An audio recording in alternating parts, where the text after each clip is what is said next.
violence dans la famille. Lorsque une femme est mal éduquée dans sa famille, ça sera vu partout. Même si la femme part à l'université, même si elle part au mariage, on dira que cette femme... Voilà, ça c'est également une question très capitale. Moi j'ai toujours répondu que les hommes doivent travailler avec les femmes et pour les femmes. Parce que aujourd'hui en République démocratique du Congo, les femmes occupent 52% seulement.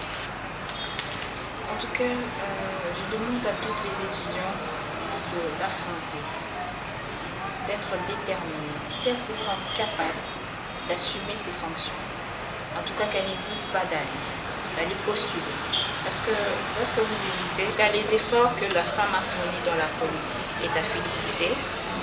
Déjà, je pars remercier le président de la République, son Excellence Antoine Félix Tshisekedi Tshilombo, parce qu'aujourd'hui nous rencontrons beaucoup de femmes dans la politique et puis dans des postes très clés.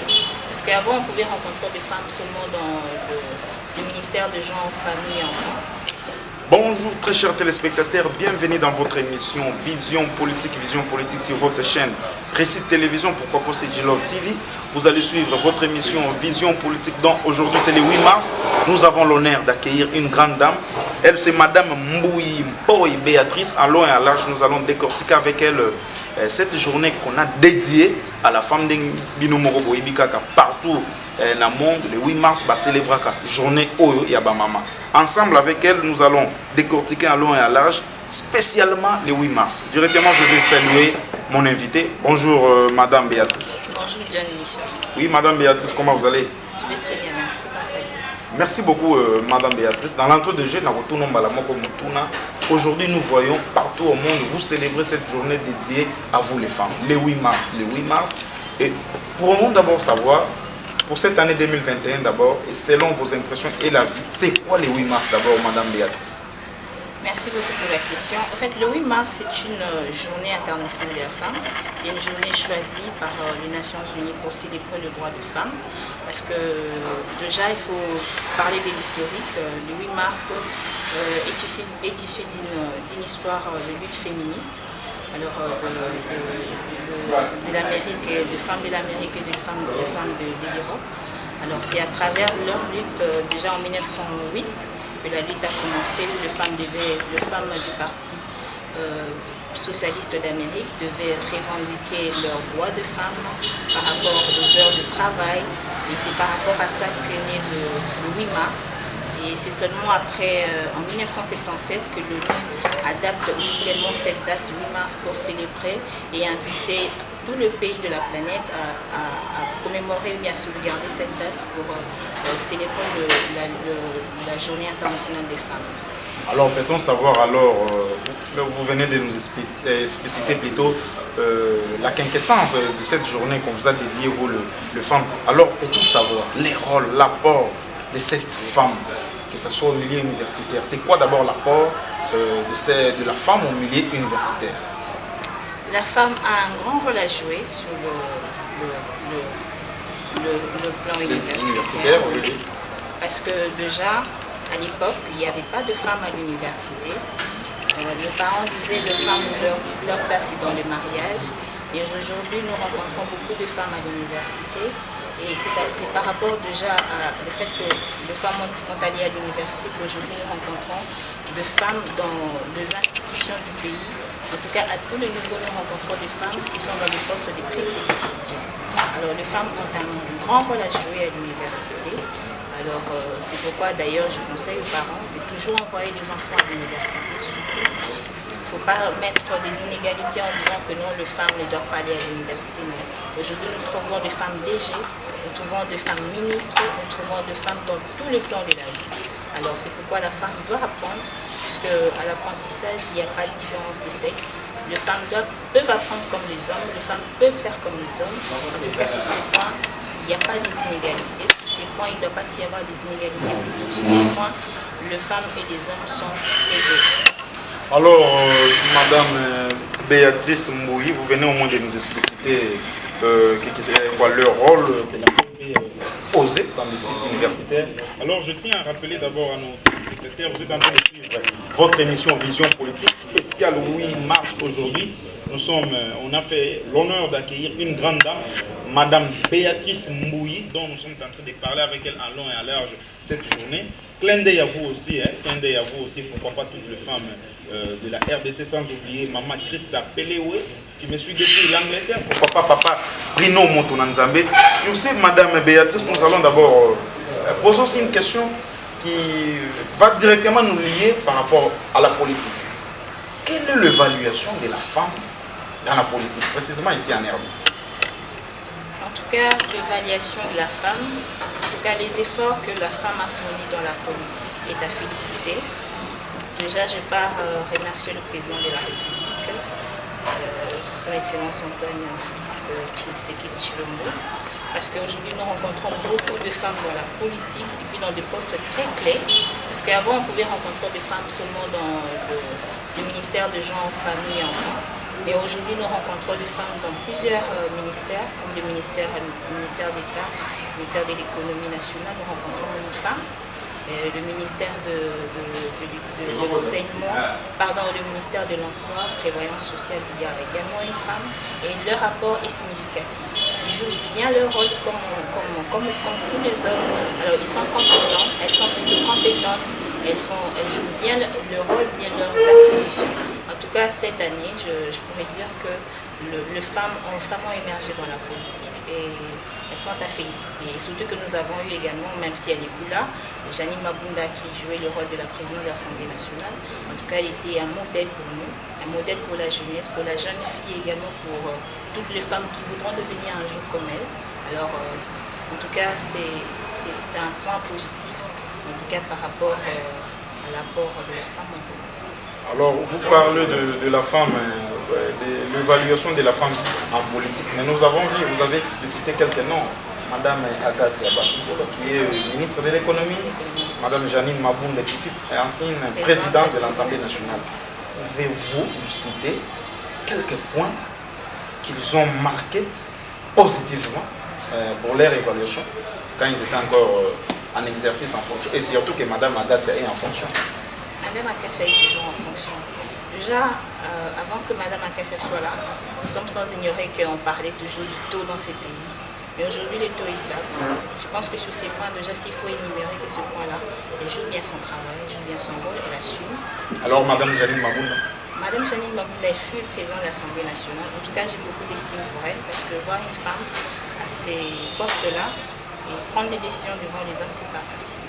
En tout cas, elle a fait ce qui devait être fait. Et voilà, nous l'encourageons bien qu'elle n'est plus là. Mais elle reste un modèle en tout cas pour nous. Moi, personnellement, elle est ma favorite. Merci beaucoup. Là, vous venez de suivre. C'est toujours Madame Béatrice Mbouyi. Nous sommes avec elle en train de décortiquer en long et en large. Aujourd'hui, c'est leur journée dédiée aux femmes, le 8 mars. Alors, peut-on savoir, Madame Béatrice, quel est le rôle de la femme dans sa propre famille d'abord? Quel est le rôle que la femme doit incarner dans sa propre famille, partout au monde? Donc, quand je dis partout au monde, on se spécifie surtout sur vous, les femmes. Le rôle de la femme, c'est quoi dans sa famille? Voilà, cette question est très importante parce que déjà on dit que la famille, c'est la base de la société. Tout commence dans la famille. Lorsque une femme est mal éduquée dans sa famille, ça sera vu partout. Même si la femme part à l'université, même si elle part au mariage, on dira que cette femme, déjà par la famille a échoué. C'est pourquoi la femme a un grand rôle à jouer dans la famille, surtout nous mamans, parce que ce sont les mamans qui jouent plus le rôle, même si on ne peut pas le dire, mais c'est comme ça. Les femmes sont là pour éduquer les enfants, suivre l'éducation des enfants à la lettre, suivre l'instruction des enfants. En tout cas, c'est la femme qui veille. Parce que si l'éducation de l'enfant, fille, échoue, à partir déjà de la maison, c'est déjà un échec partout où l'enfant ou bien la fille ira. Et lorsque la maman a vraiment serré, a vraiment su qu'elle doit vraiment se baser sur l'éducation des enfants, plus particulièrement l'éducation de la jeune fille, alors cette fille, même quand elle grandit, même si elle va à l'université, même si elle va ailleurs, dans un autre pays, Elle va rester sur le chemin que le parent ou bien la maman lui a montré. Alors, quel conseil pourrez-vous donner à ces jeunes filles, jeunes femmes, qui profitent de cette occasion, la journée internationale de la femme, pour se prostituer, faire de n'importe quoi? Vous, en tant qu'une femme mature, quel conseil pourrez-vous donner à l'endroit de ces jeunes filles qui font de n'importe quoi abusivement à cette date du 8 mars? Je leur demande, si elles le font déjà, je leur demande de cesser. Parce que cette pratique n'encourage pas, ou bien ne favorise pas la quintessence ou bien le pourquoi de cette date. Déjà, cette date a été choisie pour encourager le parcours des femmes par rapport aux droits qu'elles ont toujours réclamés, aux droits qu'elles ont toujours revendiqués jusqu'à nos jours. Et lorsque les femmes vont ou bien profitent de cette journée pour se prostituer, alors elles ne font rien. Peut-être que c'est un manque d'information. C'est pourquoi je dis que la journée du 8 mars n'est pas une journée de panne. C'est une journée consacrée aux femmes consciencieuses qui doivent réfléchir, les femmes qui doivent réfléchir sur leur manière d'agir, sur leur manière de concevoir leurs projets, sur leur manière de matérialiser leurs projets. Alors si la journée du 8 mars est conçue dans ce sens-là, en tout cas cette journée sera vue comme nulle. Alors c'est pourquoi je demande à toutes ces femmes de cesser, de prendre conscience, de faire un bilan de leur personnalité, de leur projet pour pouvoir y arriver. Merci très chers téléspectateurs. Nous rappelons, vous êtes toujours en direct en train de suivre votre émission Vision Politique avec notre invitée, Madame Béatrice Mbouyi-Mboye.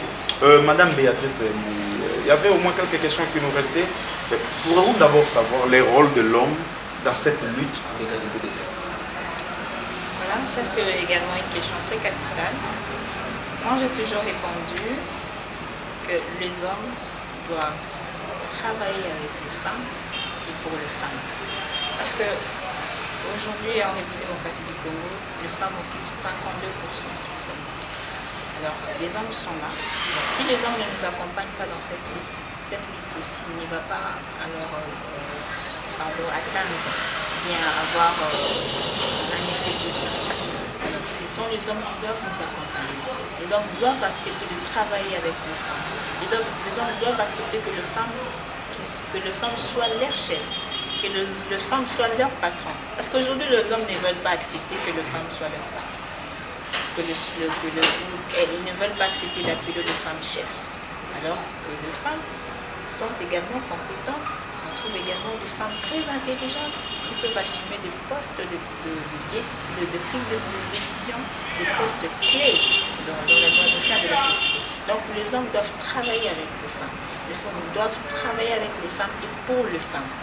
En tout cas, si seulement les hommes comprennent les choses de cette façon-là, les choses vont avancer simplement. Alors, pour savoir d'abord, nous voyons chaque le 8 mars, c'est devenu comme une habitude. On constate que vous, les femmes, chaque le 8 mars de chaque année, vous vous achetez des pagnes, vous allez voir que ce soit les femmes, partout en Afrique, toujours en mode pagne. C'est dû à quoi chaque année, le 8 mars, vous portez le pagne. C'est quoi le secret qui est gardé uniquement pour cette date-là? Chaque année, vous portez le pagne. C'est dû à quoi? En fait, comme je vous ai dit tantôt, le 8 mars n'est pas une journée de panne. Mais si nous portons le pagne, c'est juste que le pagne, c'est symbolique. Parce qu'on suppose que les femmes doivent être habillées en pagne. Alors, c'est une sorte de symbole. Parce qu'ailleurs, dans l'ancien temps, la journée internationale de femmes avait comme couleur, il y avait le violet, il y avait le blanc, il y avait le bleu. Alors aujourd'hui, dans plusieurs pays africains, les femmes préfèrent être en panne pour symboliser, pour donner plus d'éclat à cette journée. Mais ce n'est pas une journée de panne, comme je vous l'ai dit. C'est juste que nous préférons être en panne pour donner plus d'éclat à cette journée. Alors, cette dernière question derrière, on va vraiment la parler en long et en large, pour savoir d'abord le rôle de la femme universitaire. Qu'est-ce que la femme doit faire? Qu'est-ce qu'une étudiante peut faire quand elle est étudiante à l'université? Surtout son rôle. Déjà, pour aller, quand je vous ai dit ici, vous devez savoir pourquoi vous partez à l'université. Vous partez pour étudier, vous partez pour accroître vos connaissances. L'université forme des chercheurs. Alors pour être chercheur, il faudrait avoir déjà un acquis. Il faudrait avoir un acquis, il faudrait être intelligent, il faudrait se donner au cours. Parce que si vous voulez accroître votre intelligence et votre connaissance, vous devez vous donner. Vous devez d'abord vous donner. Aimer le cours, parce qu'aujourd'hui on échoue, puisqu'on n'aime pas le cours. On n'aime pas le cours, on n'aime pas le professeur qui dispense le cours. Alors comment vous allez réussir? Il faut d'abord aimer le cours, aimer le professeur, et puis vous allez réussir. La réussite sera alors facile. Alors, pourrons savoir d'abord, Madame Béatrice, vous avez fait 5 ans à l'UNIKIN et surtout à la faculté de droit, 5 ans de G1 jusqu'en LD, chef de promotion. C'était quoi votre secret? Peut-être il y a quelque chose qui était caché, on peut dire que Madame Béatrice sortait avec les professeurs qui les soutenaient pour que vous maintenez votre poste là de G1 jusqu'en LD ou bien c'était dans les gris-gris? Bon, en fait, quand je suis arrivée à l'université, j'avais un objectif. D'ailleurs, ce qui m'a permis d'aller à l'université, ce qui m'a motivé d'aller à l'université, je disais toujours à maman que quand je vais finir, j'irai à l'université de Kinshasa. Parce que déjà, quand je voyais le professeur Joly, c'est Kelly, à la télé, quand je le suivais dans les émissions politiques, alors ça me donnait le goût d'aller à l'université. Je disais, mais j'aimerais devenir un professeur, j'aimerais devenir comme cet homme. Qu'est-ce qu'il faut? Où est-ce qu'il a étudié? On m'a dit qu'il a étudié à l'université de Kinshasa. Alors je suis allée à l'UNIKIN. Je n'ai pas, en tout cas, il y avait des gens pour me décourager. On m'a dit qu'à l'université de Kinshasa, si vous allez répondre les années, vous allez faire 8 ans, vous allez faire 10 ans. Surtout que ce sont des années élastiques là. Ce sont des années élastiques, on va vous la faire. En tout cas, je n'ai jamais connu ça. J'ai fait 5 ans à l'université. Alors, ce qui a fait ça, c'est que j'avais un but, j'avais un objectif à atteindre. Je suis allée, je dis pas importe ce que les gens racontent, moi je vais d'abord y aller. Moi je vais d'abord oser, je vais d'abord risquer. Parce que la vie c'est le risque. Qui ne risque rien n'a rien. J'ai risqué, je suis allée à l'université, comme tout le monde pour étudier. Bien évidemment, le poste s'est présenté, alors je me suis dit pourquoi pas moi. On était dans un auditoire de plus de 1000 étudiants, en tout cas pour tous les étudiants pour toutes les personnes qui me suivent en ce moment qui ont fait l'UNIKIN savent que non, à l'UNIKIN en G1, c'est plus de 1000 étudiants. C'est une affaire de 1500 étudiants. Je me suis dit, mais pourquoi pas moi? Je peux assumer ça. Et vous avez tenté ça? Je peux assumer cette fonction et puis j'ai tenté. J'ai eu le courage de tenter. J'ai eu le courage de me prononcer, de m'assumer. Et je me suis présentée à l'élection et puis j'ai été élue. Et j'ai été élue comme ça, CP. C'était toutes les années qu'il y avait élection, mais j'ai été toujours élue. Alors, ce n'était pas des grilles comme vous dites, c'était une question de détermination. Alors, quand on est chef, on est en fait serviteur. Parce que quand on est chef, on sert. Vous êtes en fait esclave de ceux qui vous ont élu. J'étais là, je faisais mon travail. J'ai parlé avec les étudiants, j'ai parlé avec le professeur concernant le cours, j'ai parlé avec le professeur pour ce qui concernait les syllabus par exemple. S'il y a un syllabus qui coûte cher, vous pouvez quand même par rapport au prix essayer de discuter le prix avec le professeur. Alors c'est par rapport à toutes ces petites choses-là que les étudiants trouvaient leur avantage en ayant une CP comme Béatrice. C'est comme ça que chaque année, c'était toujours moi qui sortais chef de promotion. Pourtant j'avais les challengers hommes. En tout cas, chaque année j'avais des challengers hommes, peut-être 8, contre moi-même une femme. Et j'étais toujours vainqueur. Merci Madame Béatrice. Alors pourrez-vous nous dire, si vous pouvez nous dire, quel conseil pourrez-vous peut-être donner à tous ces étudiants qui vous suivent en ce net moment, précisément de la faculté des droits de l'UNIKIN, pourquoi pas partout au monde, quel conseil pourrez-vous leur donner pour qu'un jour, s'ils sont à l'UNIKIN ou partout ailleurs, assumer aussi ces responsabilités-là en tant qu'un homme, en tant qu'une femme plutôt, affronter les hommes pour être CP 5 ans, déterminer ses études, pourquoi pas être cadre quelque part, travailler comme vous. Quel conseil donnez-vous à ces étudiants qui vous suivent à ce net moment? En tout cas, je demande à toutes les étudiantes d'affronter, d'être déterminées. Si elles se sentent capables d'assumer ces fonctions, en tout cas qu'elles n'hésitent pas d'aller postuler. Parce que lorsque vous hésitez, vous restez, vous échouez. Mais lorsque vous sentez capable d'assumer ces fonctions, vous vous sentez compétente, en tout cas, vous pouvez y aller. Il n'y a rien de difficile, il n'y a rien de compliqué. Il suffit juste de postuler et de faire sa campagne comme il faut, de donner le pourquoi vous voulez assumer ces fonctions par rapport à vos capacités, par rapport à ce que vous connaissez, à ce que vous pouvez apporter comme un plus à vos amis étudiants ou à vos camarades étudiants et étudiantes. En tout cas, j'encouragerai toutes les femmes qui voudront avoir un parcours comme le mien, de ne pas hésiter de postuler, de ne pas hésiter d'assumer en tout cas ces fonctions. Parce que moi, je considère cela comme une base, comme une sorte de faible commencement, puisque c'est une école aussi. Parce que devenir CP, parler en public, c'est pas devenir tout le monde. Et lorsque vous êtes déjà CP, ça vous apprend à parler en public. Le jour où vous deviendrez grand, par exemple, d'assumer des postes de responsabilité, où vous serez appelé de tenir un discours en public devant un million de personnes, vous n'aurez pas, parce que vous avez déjà à faire cette école sur les bancs de l'université. Donc j'encourage ces femmes-là qui veulent, dès qu'ils se sentent capables, de ne pas hésiter d'affronter les hommes. En tout cas, il n'y a pas de gris-gris là. Il faut simplement essayer, oser. Merci, nous voici arrivés à la fin de notre émission. Madame Béatrice, un dernier mot et quelques salutations. Nous voici arrivés à la fin de notre émission. Alors, je demanderai à toutes les femmes de relever les défis. Parce que la lutte pour les droits des femmes, c'est un défi qui doit être relevé au jour le jour, au quotidien. Alors, chaque jour, les femmes doivent se battre dans ce sens-là pour pouvoir rester le meilleur, pour pouvoir rester dans cette barre, dans cette ligne de conduite. Alors même si nous sommes en train de traverser une période très difficile de Covid-19, beaucoup de femmes maintenant sont dans la maison, sont dans le chômage et tout ça. J'aimerais que même si vous êtes dans le chômage, même si vous êtes dans la maison, par exemple, que vous puissiez ne pas oublier le rôle que vous devez jouer et en famille, le rôle que vous devez jouer dans la société. Donc que les femmes restent les meilleures partout où elles sont. Des salutations.